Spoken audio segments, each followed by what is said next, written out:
Bismillahirrahmanirrahim. Assalamualaikum warahmatullahi wabarakatuh. Nahmaduhu nasallim sallim ala rasul karim. Saya menyambut sedikit yang disampaikan Pak Mail tadi mengenai surah Al-Ma'un itu. Kalau yang dijelaskan di ayat itu, di ayat berikutnya sudah disampaikan bahwa ia menghardik anak yatim dan tidak menganjurkan memberi makan orang miskin. Itu dalam ayat. Tadi itu disampaikan Pak Mahir adalah penafsiran daripada ulama-ulama kita. Jadi ada yang lebih luas lagi bahwa bukan hanya dalam salat ya lalai yang dia lupa rakaat, yang dilupa di luar salat, tapi salatnya itu tidak punya efek. Katakanlah dia berdagang di pasar,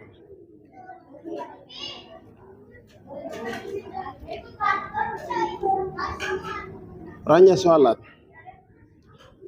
tapi dia menjual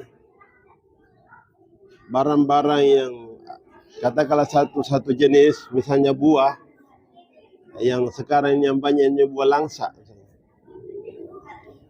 Ada yang baru, ada tengah baru, ada yang sudah lama. Ini dalam syariat dagang ini mesti dipisah semua ini. Dan harganya harus berbeda. Ini yang terjadi itu dicampur ini. Barang baru, barang lama, barang pertengahan, dan harga baru.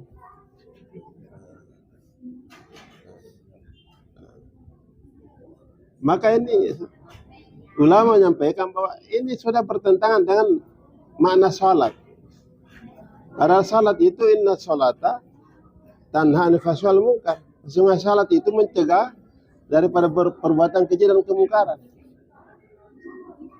Artinya sifat salat belum istilahnya tidak ngefek dia punya salat. Belum mampu menjadi rem.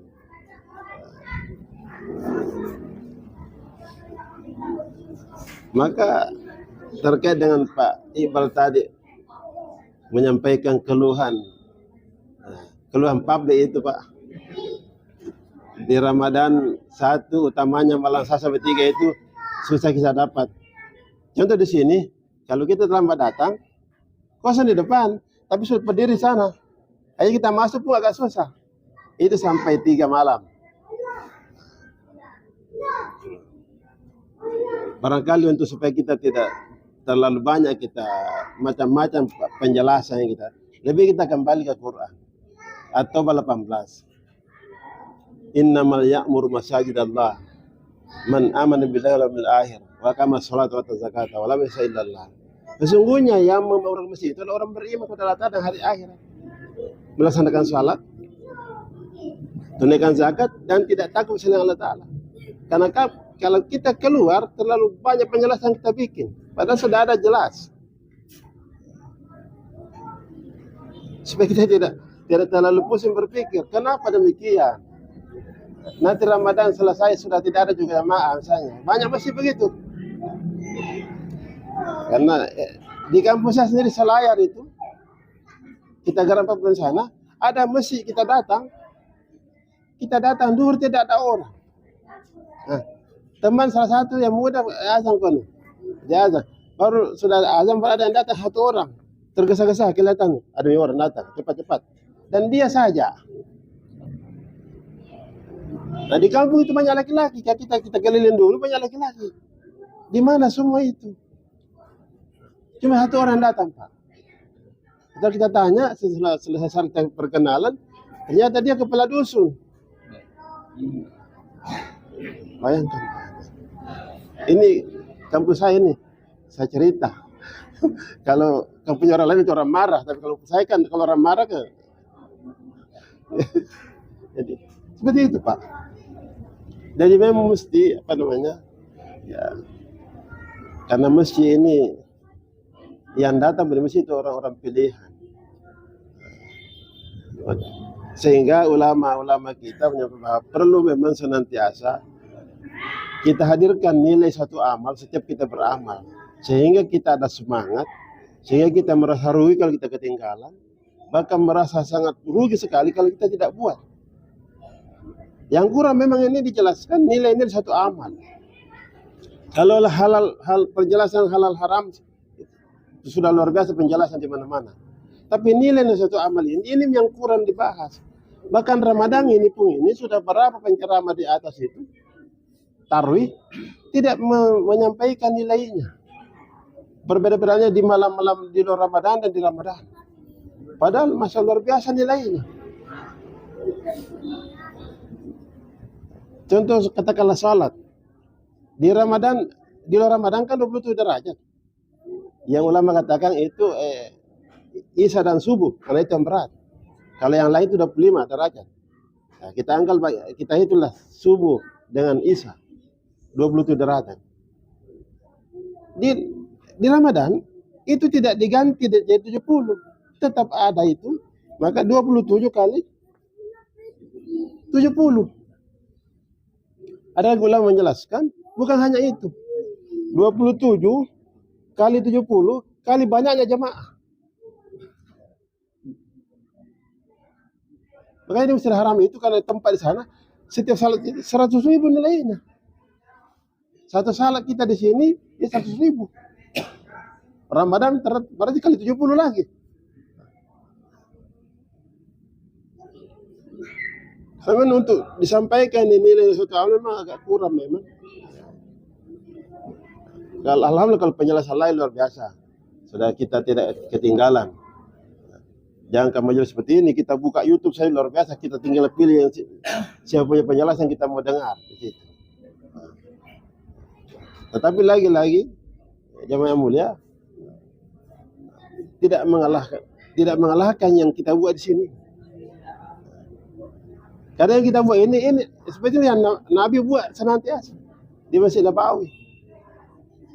Jadi para sahabat itu kalau mereka kembali ke rumah, keluarga mereka di rumah sudah menunggu. Apa nanti bawa abinya anak saya ini berita dari Nabi, apakah ada wahyu atau apakah ada hadis disampaikan, ini satu amal. Nah, sehingga dulu rumah sahabat itu melahirkan hafiz-hafiz, alim-alimah, mujahid-mujahidah, walaupun belum ada bangku sekolah.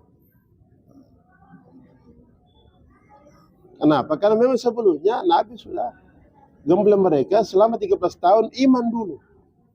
Kalau kita hari ini mungkin karena dari masa ke masa, akhirnya iman itu di belakang, ilmu dulu. Sehingga kita tidak bisa berkata sami'na wa ta'na. Yang banyak itu sami'na wa sa'ina. Dengar dan tak itu hampir kurang. Tapi dengar dan tidak tak itu yang banyak. Bahkan protes, kalau cocok dengan nafsu akalnya, mari. Kalau tidak, tunggu dulu. Seperti itu. Saya kira demikian dan salah. Terima kasih. Assalamualaikum warahmatullahi wabarakatuh. Bismillahirrahmanirrahim. Assalamualaikum warahmatullahi wabarakatuh.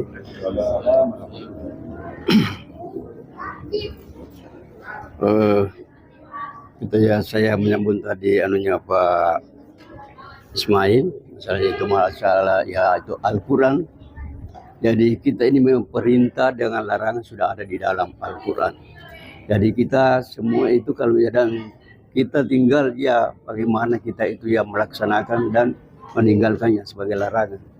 Nah ini yang semuanya yang seperti inilah. Mana Pak Ali biasa juga yang selalu yang dakwah di sini bahwasanya ini dunia hanya sementara. Kesuksesan begitu ya, dunia hanya sementara. Jadi ada yang aneh. Jadi kalau kita yang melihat seperti ini Pak, memang seperti itulah yang dikatakan juga kepada Pak Iqbal. Di mana itu kalau misalnya ini bulan Ramadan, di mana-mana masjid, di saat-saat yang masih baru itu banyak yang memang di masjid itu. Ya sampai di hari-hari ke-5 sampai ke 10 itu yang paling ini. Di atasnya mungkin sudah berkurang. Ini di sini juga sudah mulai saya lihat berkurang. Di mana-mana seperti itu. Nah inilah kita pemahamannya di sini, karena di sinilah ininya Al-Quran adalah perintah dan ada larangan di situ. Nah, tinggal kita di sini anunya Pak. Kita bagaimana kalau kita ini memang mentaati seperti ini Al-Quran, kita mentaati aturan dan perintah ada di sini. Ada larangan, ada perintah. Nah di bulan Ramadan inilah, marilah kita ini berlomba-lomba untuk yang mana ada berapa 20 derajat, 70 anunya Pak, yang dibanding dengan pahalanya. Nah, ini mungkin disitulah baru yang ini, kalau bulan Ramadan baru yang banyak itu berlomba-lomba.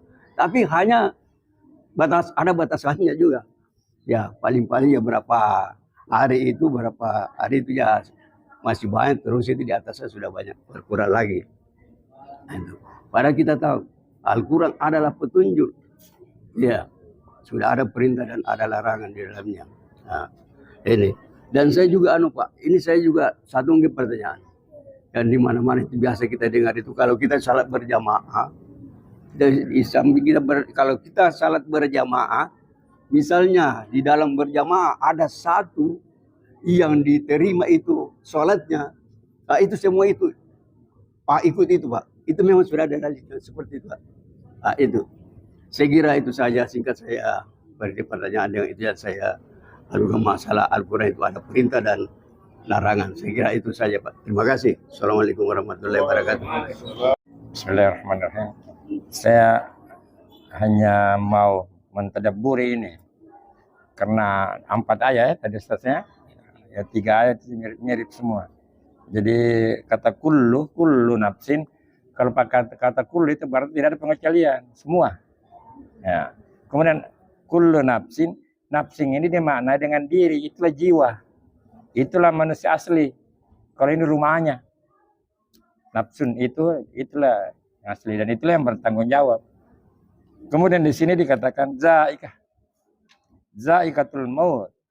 Kata di sini zaika itu merasakan mati. Kalau kita maknai kata-kata ini, berarti ada keberlanjutan. Ya toh? Kalau kena ada merasakan mati. Kalau merasakan mati berarti ada keberlanjutan setelah mati. Makanya dia pakai merasakan.